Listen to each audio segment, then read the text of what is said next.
Dans un village lointain, niché au milieu de Rolling Hills, vivait un groupe de jeunes étudiants sous la direction d'un vénérable maître. Ces garçons avides étaient non seulement désireux d'apprendre la sagesse, mais aussi profondément curieux des qualités et des actions qu'ils devraient éviter un soir au soleil. Gracieusement plongés sous l'horizon, peignant le ciel avec des teintes d'or, les garçons se sont rassemblés sous un grand vieil arbre. Ils se sont assis en cercle, leur cœur et leur esprit étant remplis de questions sur les qualités et les comportements qui ne mériteront pas leur respect. Un garçon nommé Lisa a pris la parole, en disant « Maître, nous avons beaucoup appris sur les qualités qui rendent une personne sage et vertueuse, mais pouvez-vous nous guider sur les qualités et les actions que nous devrions éviter de celles qui ne méritent pas notre respect ?» Le maître, avec sa présence tranquille, hocha la tête et commença à partager. Sa sagesse à l'égard de quelqu'un consiste à reconnaître ses qualités et ses vertus positives, a-t-il commencé, mais il est tout aussi crucial de comprendre ce qui ne doit pas être respecté. Laissez-moi vous éclairer sur les 10 qualités ou actions qui ne devraient pas exiger votre respect. La première qualité, qui ne mérite aucun respect, est arrogance. Les individus arrogants se comportent avec un sentiment exagéré d'importance personnelle. Ils croient qu'ils sont supérieurs aux autres et méprisent souvent ceux qui les entourent. Ce sentiment de supériorité les rapproche des précieuses leçons qu'ils peuvent apprendre de leur père et même de la vie elle-même. Arrogance peut conduire à l'isolement, car d'autres peuvent avoir du mal à se connecter ou à s'identifier à quelqu'un qui dégage constamment un air de supériorité. Cet isolement peut être préjudiciable car il les empêche de découvrir des perspectives diverses et d'acquérir une compréhension plus profonde du monde. De plus, l'arrogance entrave la croissance personnelle. Quand on pense qu'il sait déjà tout, il est moins susceptible de rechercher de nouvelles connaissances ou d'accepter des commentaires constructifs. La vraie sagesse vient d'une volonté de reconnaître qu'il y a toujours plus à apprendre et qu'il y a place à l'amélioration. Entrave la croissance personnelle, mais coupe également le potentiel d'une connexion significative et les idées précieuses qui peuvent être obtenues des autres.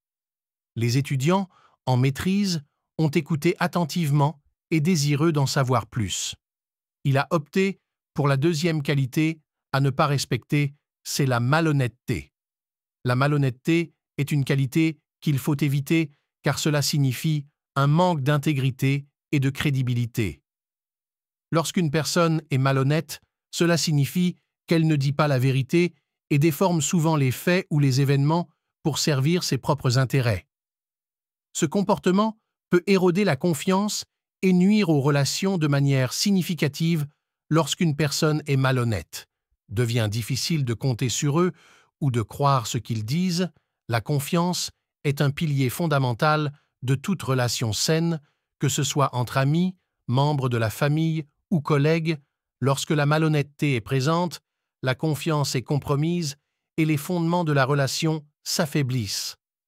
La malhonnêteté affecte non seulement la confiance, mais elle a également un impact plus large sur la communauté et la société. Dans son ensemble, cela peut conduire à une culture de tromperie et de malhonnêteté, rendant plus difficile la collaboration efficace des gens, conduisant à des malentendus, des conflits et un manque de coopération. L'honnêteté est une vertu très appréciée et respectée. Les individus honnêtes sont considérés aussi fiables et dignes de confiance que leurs paroles et leurs actions s'alignent sur la vérité et l'intégrité qui favorisent des liens solides et des relations saines. La malhonnêteté est donc une qualité qui doit être reconnue et évitée car elle mine la confiance et le tissu même de nos liens sociaux. La troisième qualité qui ne mérite pas le respect du maître continu est l'égoïsme. C'est un trait indésirable que nous devons reconnaître et nous efforcer d'éviter. Les individus égoïstes ont tendance à mettre leurs propres désirs et besoins au-dessus de ceux des autres. Ce comportement égocentrique entraîne souvent du tort aux personnes qui les entourent et plus généralement, Cela conduit à un manque d'harmonie et de coopération au sein de leur communauté. Pour approfondir un peu ce concept, l'égoïsme peut se manifester de diverses manières. Cela peut signifier que quelqu'un qui refuse de partager insiste toujours pour s'éloigner ou cherche constamment un gain personnel sans considérer comment cela affecte les autres lorsque nous rencontrons de l'égoïsme chez les autres ou le reconnaissons en nous-mêmes. Il est important de comprendre les conséquences négatives que cela peut avoir. Les actions égoïstes peuvent éroder la confiance et créer des conflits car elles démontrent un manque de souci du bien-être et des sentiments des autres à long terme. Diriger une communauté ou un groupe qui tolère et respecte le comportement personnel est susceptible de souffrir d'un manque d'unité, de coopération et de véritables soucis les uns des autres. Par conséquent, en identifiant et en évitant le respect de l'égoïsme, nous pouvons contribuer à un monde plus harmonieux et plus attentionné où les gens donnent la priorité au bien-être collectif plutôt que leurs désirs individuels. Les paroles du maître résonnaient avec un profond sentiment de sagesse alors qu'il poursuivait sur la quatrième qualité qu'il ne faut pas respecter, la cruauté. Il est important de comprendre que la cruauté fait référence à des actions et à des comportements qui infligent délibérément du mal aux autres, souvent. Causer une douleur et des souffrances importantes, vous voyez, la compassion et l'empathie sont des qualités qui devraient être étendues à ceux qui sont dans le besoin, ceux qui peuvent éprouver des difficultés ou des difficultés. Ces vertus reflètent notre capacité à comprendre et à partager les sentiments des autres. Et ce sont des qualités qui méritent le respect de notre côté. La cruauté contraste fortement avec la compassion. Les individus cruels s'engagent intentionnellement dans des actions qui provoquent un préjudice, qu'ils soient physiques, émotionnels ou psychologiques. Cette douleur délibérée est moralement répréhensible et éthiquement inacceptable dans la poursuite de la sagesse et de la vertu. Il est essentiel de le reconnaître. Que la cruauté n'a pas sa place dans un cœur vertueux ou dans un esprit sage. Nous devrions nous efforcer de cultiver la gentillesse, l'empathie et la compassion, car ce sont les qualités qui conduisent à un monde plus harmonieux et plus juste. Alors rappelez-vous que la cruauté est une qualité qui ne devrait jamais être respectée et nous devrions toujours chercher à promouvoir la compréhension de l'empathie et de la gentillesse dans nos propres vies. En continuant sa leçon, le sage maître est passé au point suivant en déclarant que la cinquième qualité qui ne devrait pas être respectée est la paresse. Lorsque nous parlons de paresse, nous faisons référence à des individus qui en manquent. La volonté et la motivation de tirer le meilleur parti de leurs capacités et, en retour, de ne pas contribuer positivement au respect de la société est un sentiment précieux qui devrait être réservé à ceux qui font des efforts de manière cohérente et diligente. Maintenant, approfondissons un peu plus ce concept de paresse. Est essentiellement une réticence à se dépenser ou un évitement constant du travail et des responsabilités. Il ne s'agit pas simplement d'un désir momentané de se détendre ou de faire une pause, ceux-ci peuvent être sains et nécessaires, mais plutôt d'une habitude continue de négliger ses devoirs et ses ambitions lorsque nous respectons les individus que nous reconnaissons. Leurs vertus, leurs efforts et leurs contributions. Les personnes qui incarnent le travail acharné et le dévouement sont souvent celles qui conduisent au progrès, inspirant les autres et créent des changements positifs dans leur communauté. Par contre, ceux qui font preuve de paresse ont tendance à gaspiller leur potentiel et, par extension, à rater des occasions d'avoir un impact significatif. Sur le monde, respecter la paresse serait approuver une disposition qui va à l'encontre des valeurs mêmes qui font prospérer les individus et les sociétés. Faire preuve de détermination et d'engagement pour atteindre leur plein potentiel et contribuer de manière constructive au bien commun en poursuivant ses enseignements. La voix du maître est restée stable et composée alors qu'il abordait le point suivant, la sixième qualité qui ne devrait pas être respectée est la fermeture d'esprit, a-t-il déclaré. Ceux qui présentent ce trait ont tendance à s'empêcher de considérer différentes perspectives ou de nouvelles idées et, ce faisant, ils entravent non seulement leur propre croissance personnelle, mais aussi le progrès de leur communauté. L'ouverture d'esprit, d'autre part, est une vertu qui favorise la compréhension de la créativité et de l'unité. Alors que la fermeture d'esprit est un trait qui fait obstacle à ces qualités essentielles, il a ensuite expliqué en profondeur que les individus fermés d'esprit sont souvent peu disposés à accepter des idées ou des points de vue qui diffèrent des leurs.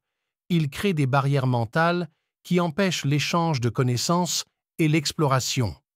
De pensées diverses, cela peut conduire à une stagnation et à un manque de progrès tant pour l'individu que pour le groupe collectif dont ils font partie.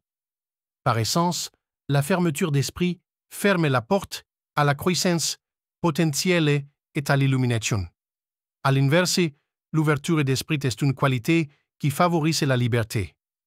Flux d'idées et favorise un esprit d'apprentissage et de coopération lorsque les gens sont ouverts à de nouvelles perspectives, ils peuvent s'engager dans des discussions constructives, résoudre les problèmes plus efficacement et s'adapter à des circonstances changeantes.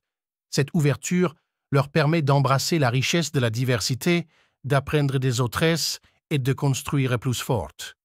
Communautés harmonieuses, le maître aconseille aux jeunes garçons de ne pas respecter les truites d'esprit car elles étouffent la croissance et qu'entravent le progrès positif des individus et de leur communauté. Au lieu de cela, ils devraient aspirer à cultiver l'ouverture d'esprit comme une qualité précieuse qui conduit à une plus grande compréhension, à une collaboration et à une vie personnelle. Développement. Le maître a continué la 7e qualité, à éviter de respecter. L'envie.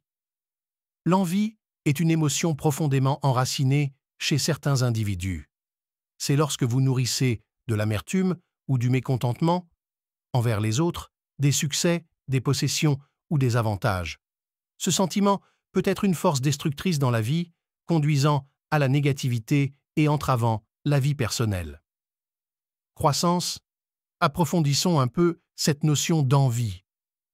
L'envie surgit souvent lorsque nous nous comparons aux autres et que nous nous trouvons en manque d'une manière ou d'une autre. Cela peut être une émotion douloureuse, car non seulement elle vous fait ressentir du ressentiment envers la bonne fortune de quelqu'un d'autre, mais vous prive également de votre propre joie et votre contentement. Lorsque vous permettez à l'envie de s'envenimer, cela peut entraîner une foule de conséquences négatives, cela peut mettre à rude épreuve les relations, car l'envie nous fait souvent agir de manière méchante ou peu favorable aux autres. Cela peut également miner votre estime de soi et votre confiance en vous, car vous êtes constamment. Se mesurer aux autres peut vous donner le sentiment d'être inadéquat. De plus, l'envie peut être un obstacle important au développement personnel et à la croissance. Elle vous distrait de vos propres objectifs et aspirations, car vous êtes trop préoccupé par ce que les autres ont réalisé au lieu d'utiliser leur succès comme motivation. L'envie peut le faire. Transformez-le en une source de frustration et de doute de soi. En substance, respecter l'envie signifie reconnaître sa nature toxique et faire un effort conscient pour l'éviter au lieu de permettre à l'envie de contrôler vos pensées et vos actions. Il est préférable de canaliser votre énergie vers l'auto-amélioration. Fixez vos propres objectifs et célébrez les réussites des autres sans ressentiment. Ce chemin mène à une vie plus positive et épanouissante, dépourvue de la négativité que l'envie peut apporter. Les étudiants de master, écoutez attentivement, absorbent la sagesse de leur maître qu'ils ont quitté ce soir-là avec une compréhension plus profonde de ce que action et qualité à éviter de respecter dans leur vie. Grâce à cette connaissance, ils étaient mieux équipés pour naviguer sur le chemin de la sagesse et de la vertu à mesure que les étudiants absorbaient les enseignements du maître. Ils ont ressenti un profond changement dans leur compréhension. Ils savaient qu'éviter ces 10 qualités et actions était tout aussi car embrassant la sagesse et l'intelligence avec cette connaissance, ils quittèrent le rassemblement ce soir-là, le cœur plus léger et l'esprit plus clair. Dans les jours qui suivirent, les étudiants commencèrent à mettre en œuvre la sagesse partagée par le maître dans leur vie. Ils découvrirent qu'en ne respectant pas ces qualités négatives, ils créaient un espace pour la croissance personnelle, la compassion et la compréhension de leurs liens les uns avec les autres, se sont approfondis et ils ont ressenti un sens renouvelé du but. Et ainsi, les enseignements du vénérable maître ont continué à inspirer les étudiants en les guidant sur le chemin de la vertu et de l'illumination. Si vous avez trouvé cette histoire inspirante, n'oubliez pas de montrer votre soutien. Veuillez cliquer sur le bouton « J'aime », partagez-le avec vos amis et pensez à vous abonner pour plus de moments de motivation et de tranquillité. Votre engagement alimente notre voyage et ensemble, nous pouvons parcourir le chemin de la sagesse et de l'illumination. Merci d'être fait partie de notre communauté.